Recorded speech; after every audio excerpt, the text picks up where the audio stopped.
అయ్యా రేవేంద్ర రెడ్డి సార్ నమస్కారం అండి. అయితే నిన్న ప్రకటించినటువంటి పీజీటీలు ఇవ్వడం వల్ల ఏంటంటే పీజీటీ వాళ్ళకు డిఏలు వచ్చినా జేఏలు వచ్చినా ఇక్కడ నుండి అక్కడికి వెళ్ళిపోయినప్పుడు కింది స్థాయి ఉద్యోగులు అనేది ఆ ఖాళీలు అనేది మిగిలిపోతాయి. కాబట్టి మళ్ళీ కొత్త వాళ్ళని చేర్చుకోవడం అనేది కుదరదు.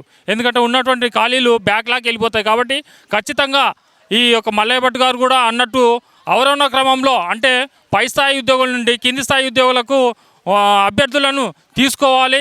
దీనివల్ల ఏ ఒక్క బ్యాక్లాగ్ ఉండదు, ప్రతి ఒక్క నిరుద్యోగి కూడా ఉద్యోగం లభిస్తుంది. కాబట్టి దయచేసి ప్రభుత్వం మంత్రివర్గంగా కావచ్చు, ఈ న్యూస్ చూస్తున్న ప్రతి ఒక్క అభ్యర్థి కూడా అధికారులు కూడా మల్లయ్య భట్ గారు కూడా దీన్ని పీజీటీ రిజల్ట్ అనేది తక్షణమే ఆపేసి డిఎల్ జేఎల్ పీజీటీ టీజీటీ వరుస క్రమంలో ఇవ్వాలని మనవి చేస్తున్నాను.